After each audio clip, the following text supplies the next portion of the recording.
तो दोस्तों आज हम फिर से आपके लिए लेकर आए हैं देश दुनिया की तमाम ताजा बड़ी खबरें। सबसे पहली बड़ी खबर में आपको बताएंगे कि मुस्लिम देशों ने पहली ही बैठक में तोड़ दी इजराइल की कमर। सऊदी अरब ने इजराइल को पेट्रोल डीजल देने से किया इनकार। मुस्लिम देशों ने इजराइल पर लगा दिया तेल प्रतिबंध। बुरी तरीके से बौखलाए यहूदी।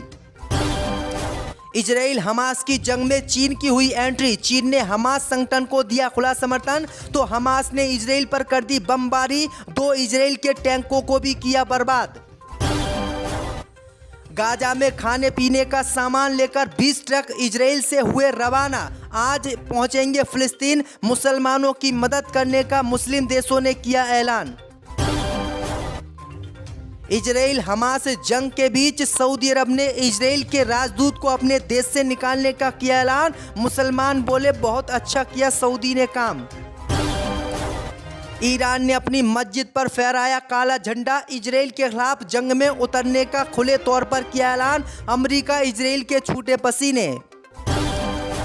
फिलिस्तीनियों को मारने से इजराइल नहीं होगा अधिक सुरक्षित। यूएन में इजराइल पर भड़के फिलिस्तीन के राजदूत बोले इन्होंने हमारी जमीन पर कर रखा है जबरदस्ती कब्जा। जम्मू कश्मीर की पूर्व मुख्यमंत्री महबूबा मुफ्ती ने हमले के लिए इजराइल को ठहराया जिम्मेदार। कहा फिलिस्तीन में हो रहा है जेनोसाइड, आंखें बंद करके बैठा है अमेरिका। तो दोस्तों सभी खबरों को आपको एक एक कर बताने वाले हैं। वीडियो को लाइक कर चैनल को सब्सक्राइब कर दें। इसी बीच पर तो दोस्तों अगली खबर की ओर तो मुस्लिम देशों की बैठक में इजराइल के खिलाफ तेल पर प्रतिबंध लगाने का प्रस्ताव हुआ पास तो यहूदियों में मचा हड़कंप। जब दोस्तों आपको बता दें कि इजराइल और हमास के युद्ध में मुस्लिम देशों ने अब इजराइल पर नकेल कसना शुरू कर लिया है। सबसे पहली बड़ी कार्रवाई करते हुए मुस्लिम देशों ने इजराइल पर तेल प्रतिबंध लगाने का ऐलान कर दिया है। दरअसल आपको बता दें दोस्तों कि सऊदी अरब में कल 57 मुस्लिम देशों की OIC बैठक हुई थी। इस बैठक में मुस्लिम देशों ने इजराइल पर तेल प्रतिबंध लगाने का प्रस्ताव पास किया। साथ ही मुस्लिम देशों ने इजराइल से किसी भी तरह का कोई भी संबंध रखने का भी प्रस्ताव पास किया। वहीं आपको बता दें कि जैसे ही मुस्लिम देशों ने इजराइल पर तेल प्रतिबंध लगाने का ऐलान किया उसके बाद पूरे इजराइल में हड़कंप मच गया। अब जो यहूदी मुसलमानों के तेलों से कार, जीप, ट्रेन, बस चलाते थे वो सारी ही चीज अब बंद हो जाएंगी। उनके इस फैसले के बाद यहूदी बौखला गए हैं और यहूदी अब मुस्लिम देशों के सामने रहम की भीख मांग रहे हैं। वहीं आपको बता दें कि मुस्लिम देशों के कड़े रुख के बाद अब जो है जो बाइडेन सहित इजराइल की मुश्किलें बढ़ गई हैं। मुस्लिम देशों ने अब यहूदियों से कोई भी संबंध ना रखने का ऐलान किया है। तो ये बड़ी अपडेट आई दोस्तों कि कोई भी मुस्लिम देश अब इजराइल से व्यापार नहीं करेगा। इसी बीच पर तो दोस्तों अगली खबर की ओर तो आधी रात को इजराइल पर हमला। गाजा में चीन की हुई एंट्री। बुरी तरह से अमेरिका इजराइल परेशान। जब दोस्तों आपको बता दें कि इजराइल के ऊपर आधी रात में हमला किया गया है। ये हमला किसी और ने नहीं बल्कि गाजा के लड़ाकों ने किया है। दरअसल आपको बता दें कि इजराइल की आर्मी गाजा बॉर्डर पर गश्त कर रही थी और उनके टैंक गाजा में घुसने की कोशिश कर रहे थे।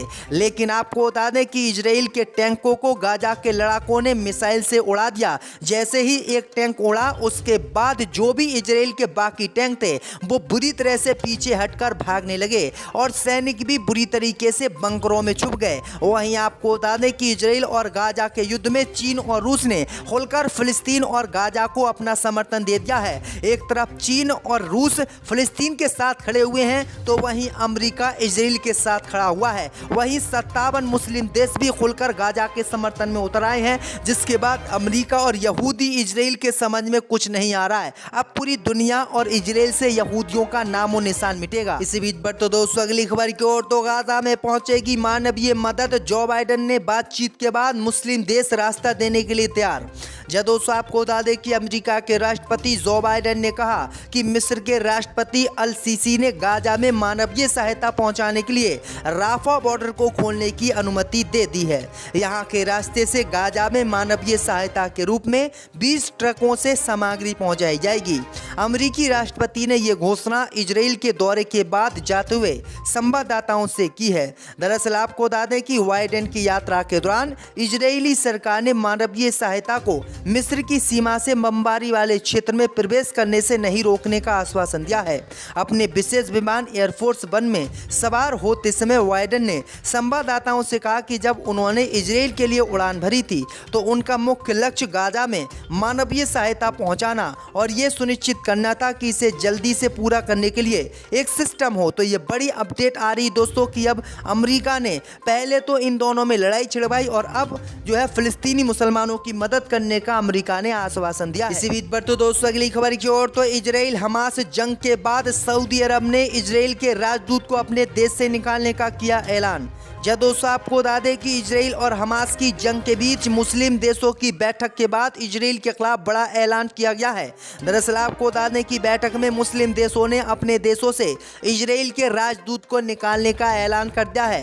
दरअसल आपको बता दें कि यूएई और सऊदी अरब समेत कई देशों में जो है इजराइल के राजदूत काम कर रहे थे और व्यापार इन देशों के बीच हो रहा था। लेकिन आपको बता दें कि इस बैठक में मुस्लिम देशों यानी मुस्लिम देश ईरान ने मांग रखी है कि इजराइल के जिन भी मुस्लिम देशों में ये राजनायक हैं उन राजनायकों को वो मुस्लिम देश निकालें। इसके बाद अब सभी मुस्लिम देश इजराइल के राजदूतों को अपने देश से निकालेंगे। वहीं आपको बता दें कि मुस्लिम देशों ने इजराइल से अपने मुस्लिम नागरिकों को भी निकालने का ऐलान किया है। उन्होंने कहा है कि इजराइल और हमास की जंग और बढ़ सकती है, इसलिए मुस्लिम जितने भी इजराइल में रह रहे हैं वो सभी अपने अपने देश वापस आ जाएं। इसी बीच पर तो दोस्तों अगली खबर की ओर तो इजराइल फिलिस्तीन संकट के बीच हमास के हमले की निंदा वाला ब्राजील का प्रस्ताव खारिज, अमेरिका ने किया वीटो। जय दोस्तों आपको बता दें कि संयुक्त राष्ट्र सुरक्षा परिषद में बुधवार को ब्राजील के प्रस्ताव पर मतदान हुआ। इस प्रस्ताव में इजराइल के खिलाफ हमास के हमलों और नागरिकों के खिलाफ सभी हिंसा की निंदा की गई थी। साथ ही गाजा में फिलिस्तीनियों को मानवीय सहायता देने का आग्रह किया गया था। इस प्रस्ताव पर अमेरिका ने वीटो कर दिया है। 15 सदस्यीय सुरक्षा परिषद में मतदान के दौरान प्रस्ताव के पक्ष में 12 वोट पड़े। वहीं रूस और ब्रिटेन इस दौरान अनुपस्थित रहे। 5 स्थायी सदस्यों में से शामिल अमेरिका ने प्रस्ताव के खिलाफ वीटो कर दिया। इस कारण सुरक्षा परिषद प्रस्ताव को अपनाने में विफल रही। बता दें कि वैश्विक न्यायिक निकाय में किसी भी प्रस्ताव के लिए उसके पक्ष में कम से कम 9 वोट होने चाहिए। साथ ही 5 स्थायी सदस्यों में से किसी भी एक का वीटो नहीं होना चाहिए। लेकिन आपको बता दें कि इसमें वीटो अमेरिका ने कर दिया था, जिसके बाद यह प्रस्ताव पास नहीं किया गया। इसी बीच पर तो दोस्तों अगली खबर की ओर तो फिलिस्तीनियों को मारने से इजराइल नहीं होगा अधिक सुरक्षित, यूएन में भड़के फिलिस्तीन के राजदूत। जब दोस्तों आपको बता दें कि संयुक्त राष्ट्र में फिलिस्तीन के राजदूत रियान मंसूर ने इजराइल की निंदा की। उन्होंने कहा कि फिलिस्तीनियों को मारने से इजराइल कभी भी अधिक सुरक्षित नहीं होगा। इतना ही नहीं, मंसूर ने इजराइल को अपनी भूमि पर कब्जे के लिए जिम्मेदार भी ठहराया है। वहीं आपको बता दें कि संयुक्त राष्ट्र सुरक्षा परिषद में बुधवार को एक आपातकालीन सत्र में मंसूर ने जोर देकर कहा कि 75 वर्षों में अब तक इजराइल ने बेशर्मी से हमारी ज़मीन पर कब्जा किया है और हमको बेदखल किया है। उन्होंने कहा कि हमारे लोग इस ज़मीन को वापस लेने के लिए अपनी जान देते रहेंगे और ऐसे ही जंग इजराइल से लड़ते रहेंगे। इजराइल चाहे कितने भी जुल्म फिलिस्तीनियों पर कर ले, लेकिन वो नहीं रुकेंगे। तो उनका साफ कहना है कि अब वो आर पार के मूड में हैं और इजराइल से जंग फिलिस्तीनियों की होकर आगे भी रहेगी। इसी बीच पर तो दोस्तों अगली खबर की ओर तो ईरान ने अपनी मस्जिद पर फहराया काला झंडा, इजराइल के खिलाफ युद्ध में लड़ने का किया ऐलान। जब दोस्तों आपको बता दें कि इजराइल और हमास में चल रही जंग के बीच एक बुरी खबर इजराइल के लिए सामने आई है। ईरान ने अपनी मस्जिद इमाम रजा मस्जिद पर काला झंडा फहरा दिया है। कहा जा रहा है कि ईरान ने अपने इतिहास में पहली बार रजा मस्जिद पर काला झंडा फहराया है, जिसका मतलब है कि उसने पूरे गैर इस्लामिक मुल्कों के खिलाफ ऐलान जंग कर दिया है। लेकिन ये सच में ऐलान किया गया है। वहीं आपको बता दें कि ऐलान पूरी दुनिया के लिए नहीं बल्कि इजराइल और अमेरिका के लिए ईरान ने किया है। वहीं आपको बता दें कि मस्जिद पर काला झंडा फहराने के बाद इजराइल और अमेरिका सदमे में आ गए हैं। इन दोनों को ही लगने लगा है कि अगर ईरान ने जंग में उतरने का ऐलान कर दिया तो अमेरिका और इजराइल तबाह हो जाएंगे, क्योंकि ईरान पर ऐसे ऐसे ड्रोन और इतनी ताकतवर मिसाइलें हैं कि अगर 2-3 इजराइल पर छोड़ दी तो इजराइल का नामो निशान खत्म हो जाएगा और उसके परमाणु बम भी उसकी रक्षा नहीं कर पाएंगे। तो ये बड़ी अपडेट आ रही दोस्तों कि ईरान ने खुलकर फिलिस्तीनियों के साथ लड़ने का ऐलान कर दिया है। इसी बीच पर तो दोस्तों अगली खबर की ओर तो महबूबा मुफ्ती ने हमले के लिए इजराइल को ठहराया जिम्मेदार, कहा फिलिस्तीन में हो रहा है जेनोसाइड। दोस्तों आपको बता दें कि जम्मू कश्मीर की पूर्व मुख्यमंत्री महबूबा मुफ्ती ने इजराइल फिलिस्तीनी युद्ध को लेकर इजराइल पर निशाना साधा है। उन्होंने कहा है कि इजराइल बिल्कुल वही नरसंहार कर रहा है जो नाजियों ने उनके साथ किया था।